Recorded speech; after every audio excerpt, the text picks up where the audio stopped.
معروف صحافی اور تجزیہ کار رؤوف کلاسرا نے کہا ہے کہ عمران خان اور فوجی قیادت کے درمیان موجودہ کشمکش دراصل اقتدار اور اختیار کی جنگ ہے جو اب آخری حدوں کو چھو رہی ہے۔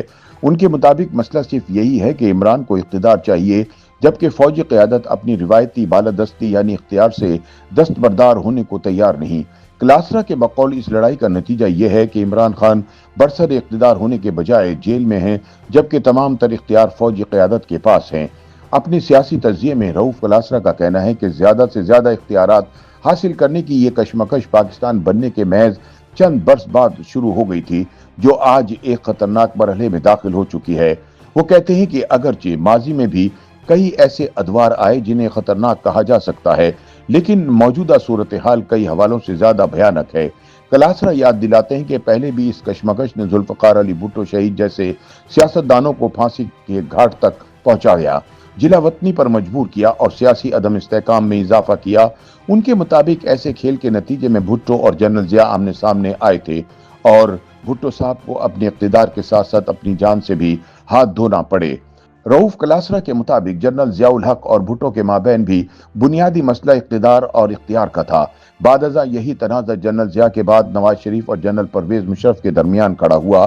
ایک بار پھر اختیارات کے توازن کی جنگ شروع ہوئی جس کا نتیجہ جنرل پرویز مشرف کے ہاتھوں نواز شریف کے اقتدار سے محرومی اور طویل جلا وطنی کی صورت میں نکلا۔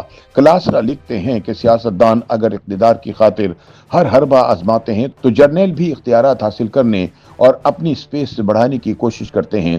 ان کا کہنا ہے کہ تاریخ کا ہر گزرتا ہوا باب یہی بتاتا ہے کہ دونوں فریقین مسلسل حدود سے تجاوز کرنے کی کوشش کرتے رہے ہیں۔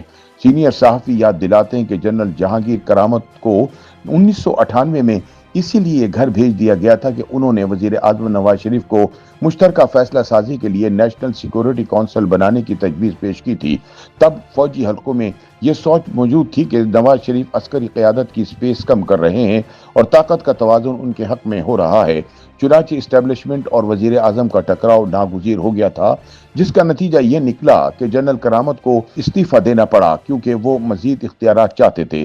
تاہم سویلین حکومت کے اس فیصلے سے فوج کی سوچ میں کوئی تبدیلی نہ آئی۔ جنرل جہانگیر کرامت کے بعد آنے والے تمام آرمی چیفز نے اسی ایجنڈے کو آگے بڑھایا اور نیشنل سیکورٹی کونسل کو باقاعدہ آئینی ڈھانچے کا حصہ بنوا دیا۔ رؤوف کلاسرا کہتے ہیں کہ قسمت کی ستم ظریفی دیکھی ہے کہ وہی نواز شریف جو کبھی فوج کے بڑھتے ہوئے اختیارات کے شدید مخالف تھے، قومی اسمبلی میں اس ترمیم کے حق میں ووٹ دیتے دکھائی دیے جس کے تحت جنرل عاصم منیر کو چیف آف ڈیفنس فورسز بنا کر تمام عسکری قیادت ایک عہدے میں مرکوز کی جا رہی ہے۔ کلاسرا کے مطابق یہ وہی نواز شریف ہیں جو ماضی میں فوجی اثر و رسوخ کے خلاف دلیلیں دیتے تھے مگر اب اسی نظام کو آئینی حیثیت دینے میں پیش نظر آتے ہیں جو پاکستانی سیاست اور ریاستی طاقت کے ڈھانچے میں ہونے والی بڑی تبدیلیوں کی عکاسی کرتا ہے۔ سیاستدانوں اور فوج کے درمیان اقتدار اور اختیار کی جنگ نے ریاستی فضا اس حد تک بگاڑ دی ہے کہ دونوں ایک دوسرے کو ذہنی مریض، غدار اور دشمن قرار دینے پر اتر آئے ہیں۔ وہ لکھتے ہیں کہ ملکی تاریخ کا واحد سبق یہی ہے کہ جب بھی فوج نے اختیارات کا زیادہ لالچ کیا یا سیاستدانوں نے اقتدار کے لیے اپنی روح تک کا سودا کیا، دونوں نے بھاری قیمت ادا کی۔ وہ کہتے ہیں کہ آنے والے وقت میں دیکھنا یہ ہے کہ اس جاری لڑائی کا نقصان زیادہ کس کو ہوتا ہے، یعنی فوج کو یا سیاستدانوں کو۔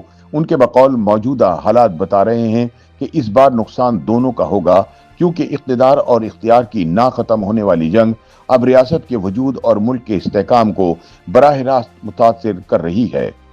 YouTube پر گوگلی نیوز دیکھنے کے لیے youtube.com کی سرچ بار میں googly news T V type کریں۔ گوگلی نیوز کے پیج پر سرخ رنگ کے سبسکرپشن والے بٹن پر کلک کرنا نہ بھولیے۔ YouTube پیج پر اپلوڈ ہونے والی ویڈیوز سے باخبر رہنے کے لیے بیل آئیکن پر کلک کیجیے۔ آپ کو ہر نئی ویڈیو کے بارے میں نوٹیفیکیشن موصول ہو جائے گا۔